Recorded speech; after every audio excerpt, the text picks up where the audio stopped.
People on that street would later say the whole thing lasted less than a minute. But for those who saw it, that single minute felt like time had slowed down, like the world had paused just long enough to reveal something uncomfortable about how easily cruelty can appear, and how quickly everything can change. It was late afternoon, the kind of day when the sunlight turns warm and the sidewalks fill with people heading home. Traffic moved steadily, shop doors opened and closed, and conversations blended into the steady hum of the city. Among the crowd walked a 90-year-old man named Walter Hayes, moving carefully, one step at a time, his hand resting on a worn wooden cane polished smooth by decades of use. Most people barely noticed him. To them he was just another elderly man, moving slower than everyone else, dressed in a neat but faded coat. But pinned to that coat was a small, weathered medal. Walter touched it sometimes without thinking, a quiet habit, like reminding himself that the past had really happened. He had served his country more than 70 years earlier. He had crossed oceans, endured bitter cold, and carried memories he rarely spoke about. The world had moved on, as it always does, and Walter had grown used to being invisible in it. That afternoon, he approached a narrow stretch of sidewalk where a group of young men stood laughing loudly, their voices carrying across the street. They were leaning against a storefront, blocking most of the path. Walter slowed, waiting politely, hoping they would notice and step aside. They didn't. He cleared his throat gently, not wanting to seem rude. One of them glanced at him and smirked, nudging another. A joke was whispered. Laughter followed, sharper this time, directed at him. Walter kept his eyes forward. He had learned long ago that pride sometimes meant walking past words you could not change. He took a step forward,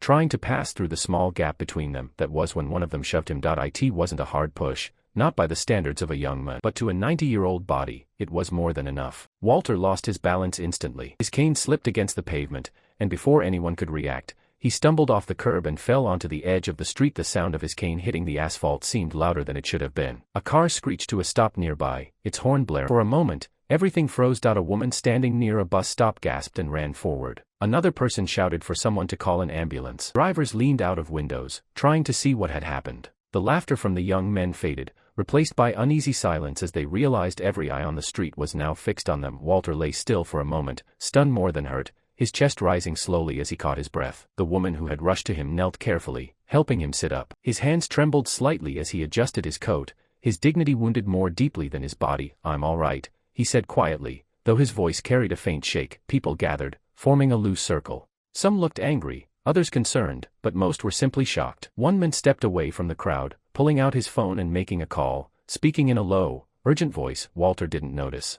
He was staring at his cane lying a few feet away, as if that small distance felt impossible to cross. A teenager in the crowd picked it up and handed it to him gently. Walter nodded in thanks, managing a faint smile. The young men who had pushed him stood off to the side now, their earlier confidence gone. One kicked at the pavement, avoiding the stairs.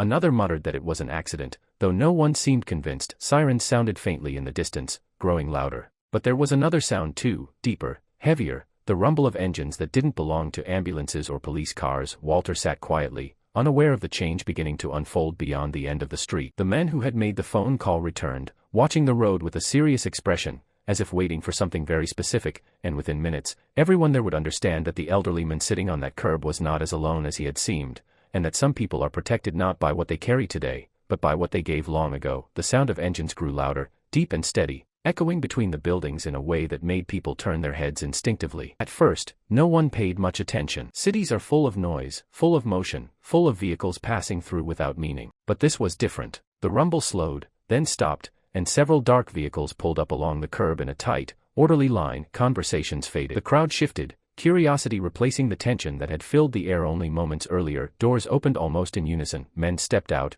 moving with calm precision, their posture straight, their expressions focused. Even before anyone recognized the uniforms, the discipline in their movements commanded attention. These were not people who hurried or hesitated. They moved with purpose, scanning the scene quickly, taking in every detail without raising their voices. A murmur spread through the onlookers. People began whispering, some stepping back instinctively, creating space without being asked. One of the officers approached Walter and knelt beside him. His voice, when he spoke, was calm and respectful, carrying a quiet sincerity that immediately stood out. "Mr. Hayes," he said gently, "are you injured?" Walter looked up, surprised to hear his name spoken so clearly, as if the man had known him for years. For a moment, confusion crossed his face. I'm all right," Walter replied softly. "Just lost my footing." The officer nodded, glancing briefly at Walter's hands and the way he held his cane, as if making sure there was no hidden pain. Another officer stood nearby, watching the surroundings, not with hostility, but with a protective awareness that made the atmosphere feel different, heavier, more serious. The young men who had been laughing earlier stood frozen near the storefront. Their faces had lost all traces of amusement. One of them shifted nervously, whispering to another, but their voices were low now, uncertain. A bystander leaned toward another and whispered, "Who are they?" The answer came quietly from someone else in the crowd. "Special Operations, Navy." The word spread quickly, carried in hushed tones, and the mood changed again. What had started as an ordinary incident now felt like something far larger than anyone had expected. Walter adjusted his coat, still trying to understand why these men were here. The officer beside him smiled faintly. "Sir," he said, "we were nearby and received a call. Some of us have heard your name before." Walter's brow furrowed slightly, as if searching through distant memories. He had never thought of himself as important. The past, to him, was something private, something carried quietly, not something that brought vehicles and uniforms to a city street. One of the officers picked up Walter's fallen hat and brushed the dust from it before placing it carefully back in his hands.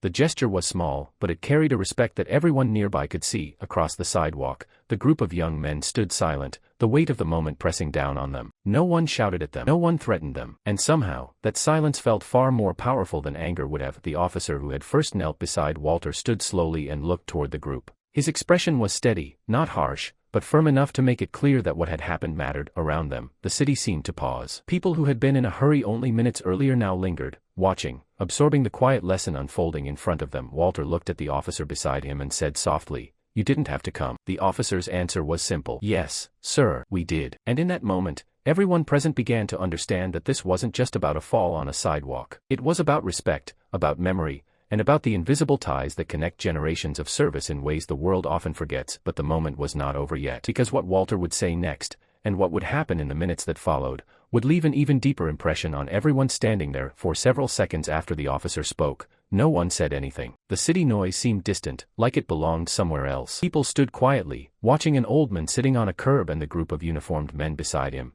and many of them felt something shift inside, a quiet realization about how easily a life can be misunderstood at first glance. Walter looked down at his hands, the lines in his skin deep and steady like the rings of an old tree. He had lived long enough to see the world change many times. He had seen anger, fear, courage, and kindness in more forms than most people could imagine. Now, here he was again, at the center of a moment he never asked for. A paramedic vehicle arrived, lights flashing but sirens silent now. Two medics stepped out and approached, kneeling to check Walter's arm and shoulder. He answered their questions patiently, insisting he felt fine, though they carefully examined him anyway. The officer remained nearby, not interfering, simply watching to make sure everything was handled with care. Across the street, a few people who had witnessed the fall earlier were still standing, speaking in low voices. Some shook their heads in disbelief. Others looked at the group of young men near the storefront, their expressions heavy with disapproval. The laughter from earlier felt like it belonged to another day, another place, another version of reality. One of the young men finally stepped forward,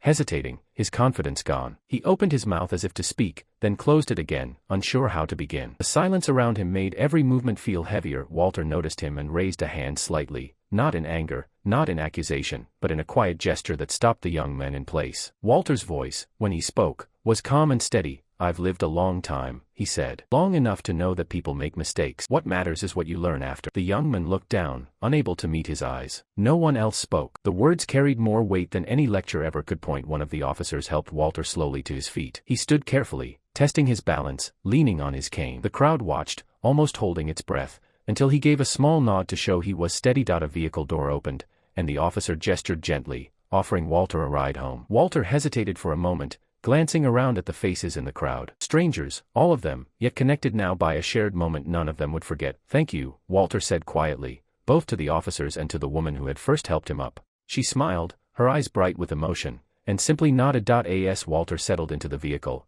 the officers closed the door softly. Engines started again, the low rumble echoing down the street as the vehicles pulled away, leaving behind a silence that felt different from before. Calmer, reflective. People began to disperse slowly, but no one rushed. Conversations were quieter now. A few looked back at the empty curb where Walter had been sitting, as if trying to fix the image in their memory. The young men remained standing for a while, saying nothing, the reality of what had happened settling in. There was no cheering crowd, no dramatic confrontation, no shouting. Just the quiet understanding that respect, once lost in a moment, takes far longer to earn back. Far down the road, the vehicles carrying Walter disappeared into traffic, becoming just another part of the city's motion. But for those who had been there, the afternoon would never feel ordinary again, because sometimes the most powerful moments are not the loudest ones.